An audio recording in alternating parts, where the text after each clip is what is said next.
And this is special episode 3315, 3316, and 3317. February 11, 2024. Sunday! Okay, 3 days to go, Valentine's Day.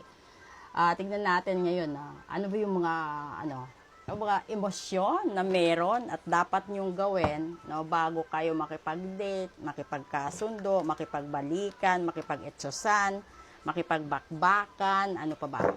Basta, yun na yun. Kukuha ko dito ng 3. And then, ito yung general reading, okay? So, sa nakaka-resonate, yung hindi naman maka-resonate, huwag naman kayong Kasi this is a general reading. If you want to book for a full private reading, please leave a message or drop a comment. Kuha tayo dito. Una niyang sasabihin sa'yo, do you know what you did? What you do to me? Sumbatan, your touch thrills me. Oh my God. Ito, pangatlo, take your time. Ay, nako. Okay, tignan nyo. Grabe naman kabaloktot na sitwasyon. Okay. So, ito na, sinasabi dito, di ba? So, malamang siguro ikaw yung tipo ng tao na tawag dito?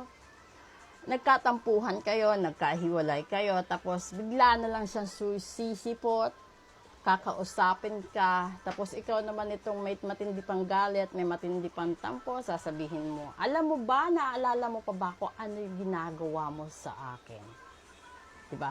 Tapos, ando doon yung punto na tulak ng bibig ka, biglang dibdib, tapos sasabihin na, gumaan ang buhay ko, gumaan ang pakiramdam ko, simula nung nakausap ko siya, at tapos parang napakadali na ng buhay, no? Na parang kahit hindi na siguro sabihin, kusa itong mangyayari at kusa mo rin itong mararamdaman na hayaan na lang siya na parang tubig, umagos, di ba? Antayin na lang yung agos ng buhay. Tapos, doon na yung naaalala mo, no? Yung mga bagay na nag-a-attract sa inyo bawat isa, yung mga bagay na alam ninyo na masaya kayo kapag kayo magkasama. Doon yung craving, kumbaga. Okay, talaga yan merong mga craving. So, and then dito, sinasabi naman na you have to take your time. Kailangan mo talagang isavor yung emosyon, yung pagsasama ninyo. At tapos hayaan nyo na yung pati yung tawag doon.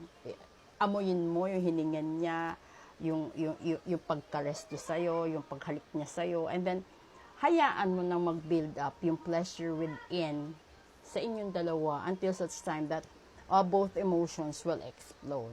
Di ba? So, ito kasi yung tipo ng sitwasyon ng isang magkarelasyon or probably magka-mutual understanding na kalimitan hindi talaga nakikita ng ibang tao.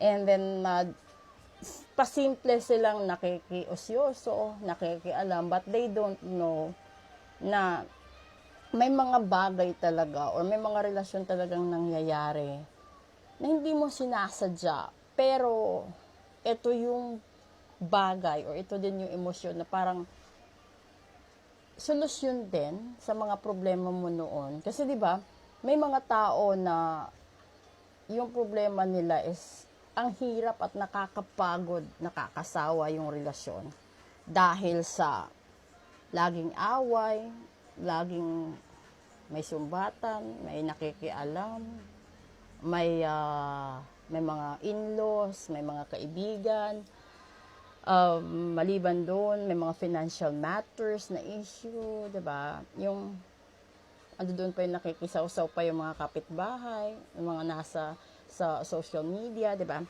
So, mas maganda siguro na bago ka makipagrelasyon sa isang tao, kailangan alamin mo din yung mga tao sa paligid niya.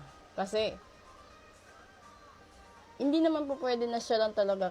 Kung gusto mo siya maging karelasyon, may panahon talaga na i-introduce ka sa pamilya.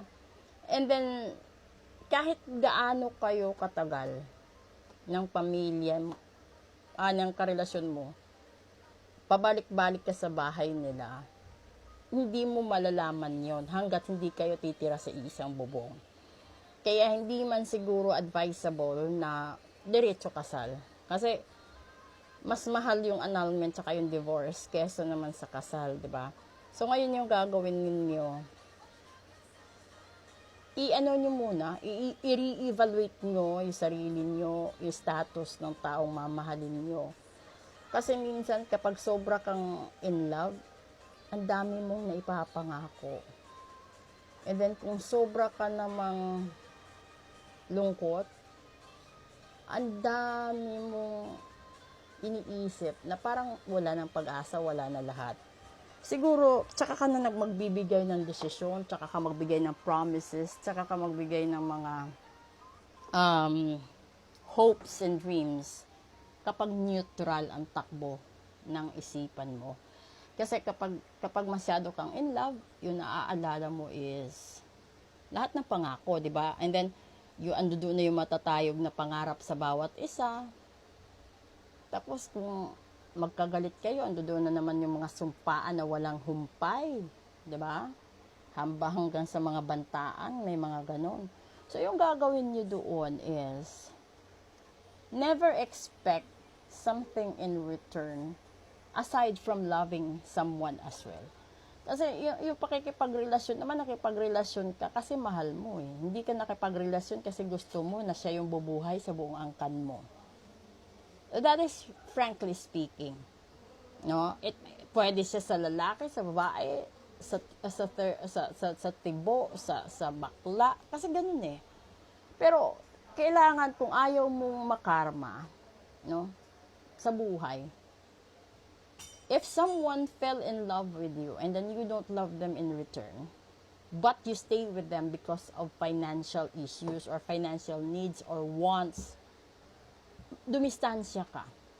Kung hindi mo kayang suklian, pakitaan mo man lang sana ng magandang pag-uugali, pakikisama, hanggang sa matutunan mo ring mahalin yung tao. At least hindi ka makakarma. Kesa naman sa pipilitin mo na makisama sa isang tao dahil lang sa pera niya or dahil sa wealth niya at hindi dahil sa mahal na mahal mo siya. Kasi there are some relationships na nasira, iniwanan yung isa kahit totoo niyang mahal kasi sa tingin niya ito yung tama, which is wrong. Kasi hindi naman, halimbawa ito si guy number 1, mahal na mahal ka din, pero pareho kayong nasa middle class ang buhay. And then, it just happened na siya yung panganay. So, ibig sabihin, the whole family doon is hoping for that man to help his siblings and his parents. So, kung yan yung taong papakasalan mo, kailangan mo talagang magbalanse kasi you will compete with everything sa buhay niya. May mga babae naman na sasabihin at iisipin na hihiwalayan niya yung lalaking totoong mahal niya, sasama sa doon sa isang mayaman kasi yun yung tingin niya tama. And then, dun mo na ma-realize, makukuha mo nga lahat, binubugbog ka naman. Matatanggap mo lahat, mabibigay mo sa pamilya mo lahat, pero hindi ka basta-basta makakaalis ng bahay nang wala kang kasama, wala kang bantay, di ba? And then, marami kang ang pera, maganda ang bahay, maganda ang kotse, but you're not allowed to go with your friends. And then, there is always a limited visitation time. So, para na rin ikaw nakabartolina, di ba? Probably siguro, sasabihin mo na lang, okay na lang na ganito, basta nabuhay ko, pamilya ko, napaaral ko mga kapatid ko, which is not okay.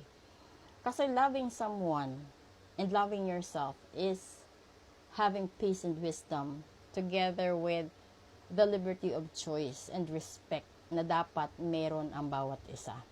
Kasi yun yung dapat na core ng love. Bago ka mamahalin ng isang tao, dapat respetuhin mo muna ito. Dahil kung wala ang respeto, wala rin ang pagmamahal. Kaya bulaklak lang yon, sugar coat. Okay? Let's proceed with the English episode.